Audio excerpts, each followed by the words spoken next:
Hello दोस्तों, स्वागत है आपका मेरे YouTube channel let's study with Poonam में, जिसमें हम जीके जीएस से रिलेटेड टॉपिक के बारे में चर्चा करते हैं और आपके लिए नए नए विषयों को लेकर आते हैं। तो चलिए आज का टॉपिक शुरू करते हैं। आज हम बौद्ध धर्म की एक शाखा महायान के बारे में पढ़ने वाले हैं और उसके विवरण को जानने वाले हैं। तो बुद्ध की मृत्यु के तुरंत बाद उनके द्वारा स्थापित धर्म के भीतर विभाजनकारी प्रवृत्तियां विकसित होने लगीं। बुद्ध के जीवन काल में भी उनके अनुयायियों में विभाजन की प्रवृत्तियां थीं, लेकिन उनका चुंबकीय व्यक्तित्व उनके विकास को रोकने में सक्षम था। बुद्ध धर्म में पहला महान सैद्धांतिक विवाद बुद्ध की प्रकृति के बारे में था। महान परिषद के स्कूल ने कहा कि बुद्ध की प्रकृति पारलौकिक थी और सभी सांसारिक सीमाओं से वे मुक्त थीं। रूढ़िवादी बुद्ध को सामान्य मानवता से ऊपर उठते हुए यह स्वीकार नहीं करेंगे कि वे मानव जाति के सभी सीमाओं से मुक्त थे। ये बौद्ध धर्म में आमूलचूल परिवर्तन की ओर ले जाने वाले मार्ग के पहले कदम थे।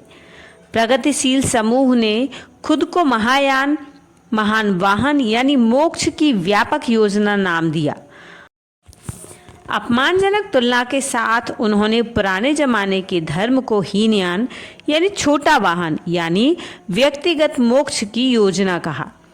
हीनयान बौद्ध धर्म को दक्षिण बौद्ध धर्म कहा जाता था, क्योंकि वह बर्मा या सीलोन जैसे दक्षिण देशों में प्रचलित था। दूसरी ओर महायान बौद्ध धर्म को उत्तरी बौद्ध धर्म कहा जाता था, क्योंकि यह भारत और जापान जैसे उत्तरी देशों में फला और फूला। हालांकि यह विभाजन कृत्रिम प्रतीत होता है। उत्तरी और दक्षिणी बौद्ध धर्म कहे जाने वाले धर्म में अब कोई मत या भाषा की एकता नहीं है और न ही कभी थी। हालांकि यह विभाजन भौगोलिक दृष्टिकोण से कृत्रिम है, लेकिन यह उच्च आधारों पर महत्वपूर्ण है। दक्षिणी स्कूल जोर देता है कि उसने बुद्ध की मूल शिक्षाओं को बिना किसी वृद्धि के संरक्षित किया है। उत्तरी स्कूल स्पष्ट रूप से एक व्यापक व्याख्या है। उत्तरी स्कूल कभी भी ऐतिहासिक बुद्ध पर अनिवार्य रूप से निर्भर नहीं रहा। इस आदर्शवाद के लिए तिथियों और दस्तावेजों का कभी कोई खास महत्व नहीं रहा। समय बीतने के साथ हीनयान बौद्ध धर्म मृत विचारों का अवतार या आत्मा का कारावास बन गया। इसने एक गर्म और सकारात्मक धार्मिक अभिव्यक्ति के बजाय नकारात्मक दार्शनिक अटकलों को प्राथमिकता दी। लेकिन हीनयान का यह नकारात्मक दर्शन कभी भी एक लोकप्रिय धर्म नहीं बन सका। इसका ठंडा भावहीन तत्व मीमांसा कभी भी वास्तविक भावनात्मक उत्थान को प्रेरित नहीं कर सका। हीनयान ने मनुष्य की आत्मा की कभी उच्चतर चीज की तलाश को अनदेखा किया और मनुष्य के आध्यात्मिक पक्ष को गलत ठहराया। हीनयान का दार्शनिक नास्तिकता बॉक्स में कंकाल है, सुंदर बॉक्स में बीमार कीड़ा है। महायान प्रारंभिक बौद्ध धर्म के कुछ रूपों की बर्फीली ठंडक को त्याग कर और एक ऐसे धर्म को तैयार करके जनता के मन पर कब्जा करने में सक्षम था जो आंतरिक भावनाओं को आकर्षित कर सके। महायान बौद्ध धर्म हमें जीवन के अंतिम मुद्दों के बारे में सकारात्मक विचार देता है। महायान या महान पोत सभी प्राणियों को विश्वास और प्रेम के साथ साथ ज्ञान के द्वारा मोक्ष प्रदान करता है, जबकि हीनयान केवल उन कुछ मजबूत आत्माओं की तलाश करता है जिन्हें किसी बाहरी सहायता या पूजा के सांत्वना की आवश्यकता हो। महायान का तत्व मीमांसा चरित्र में अद्वैतवादी है। दुनिया में मौजूद सभी चीज़ें एक वास्तविकता हैं। इस वास्तविकता की प्रकृति वर्णन से परे है। चीज़ों को उनके मूल स्वभाव में नाम नहीं दिया जा सकता या समझाया नहीं जा सकता।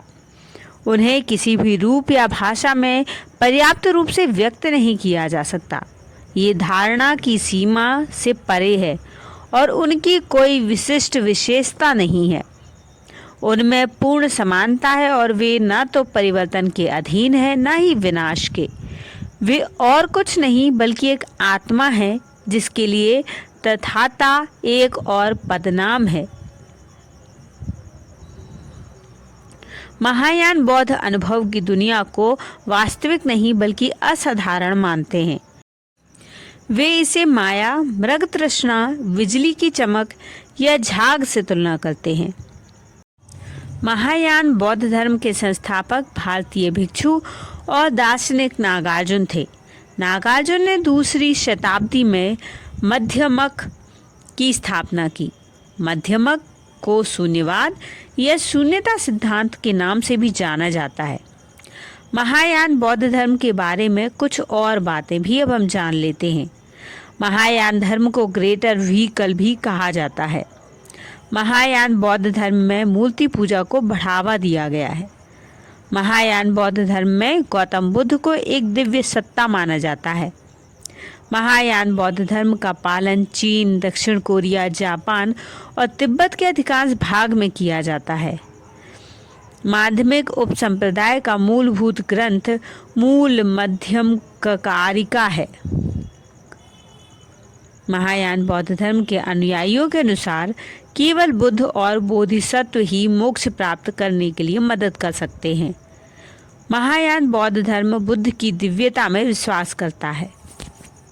भारत में शुरुआत में एक छोटा आंदोलन होने के बावजूद महायान अंततः भारतीय बौद्ध धर्म में एक प्रभावशाली शक्ति बन गया। नालंदा और विक्रमशिला जैसे महायान से जुड़े बड़े शैक्षणिक केंद्र 7वीं और 12वीं शताब्दी के बीच में फले फूले। अपने इतिहास के दौरान महायान बौद्ध धर्म दक्षिण एशिया से पूर्वी एशिया और दक्षिण पूर्व एशिया और हिमालयी क्षेत्रों में फैल गया। विभिन्न महायान परंपराएं चीन, Korea, Japan, Taiwan, Singapore, Vietnam, Philippines और मलेशिया और इंडोनेशिया में पाए जाने वाले बौद्ध धर्म के प्रमुख रूप हैं। चूँकि वज्रयान महायान का एक तांत्रिक रूप है, तो महायान बौद्ध धर्म तिब्बत, मंगोलिया, भूटान, अन्य हिमालयी क्षेत्रों में भी प्रमुख है। यह पारंपरिक रूप से एशिया में नेपाल, मलेशिया, इंडोनेशिया और एशियाई प्रवासी समुदायों वाले क्षेत्रों में बौद्ध समुदाय के बीच अल्पसंख्यक के रूप में भी मौजूद है। महायान की उत्पत्ति अभी भी पूरी तरह से समझ में नहीं आई है। इसके बारे में कई प्रतिस्पर्धी सिद्धांत हैं। महायान के शुरुआती पश्चिमी विचारों में माना कि यह एक तथाकथित यानी हीनयान स्कूलों के साथ प्रतिस्पर्धा में एक अलग स्कूल के रूप में अस्तित्व में था। महायान की उत्पत्ति के बारे में कुछ प्रमुख सिद्धांत भी दिए गए हैं। आम लोगों की उत्पत्ति का सिद्धांत सबसे पहले चीन द्वारा प्रस्तावित किया गया, फिर एटियेन लेमोटो और अकीरा हिराकावा द्वारा इसका बचाव किया गया। तो दोस्तों, आज का हमारा महायान के बारे में ये वीडियो आपको कैसा लगा कमेंट करके ज़रूर बताएं। और यदि चैनल पर नए हैं तो चैनल को लाइक, शेयर और सब्सक्राइब ज़रूर करें। धन्यवाद दोस्तों।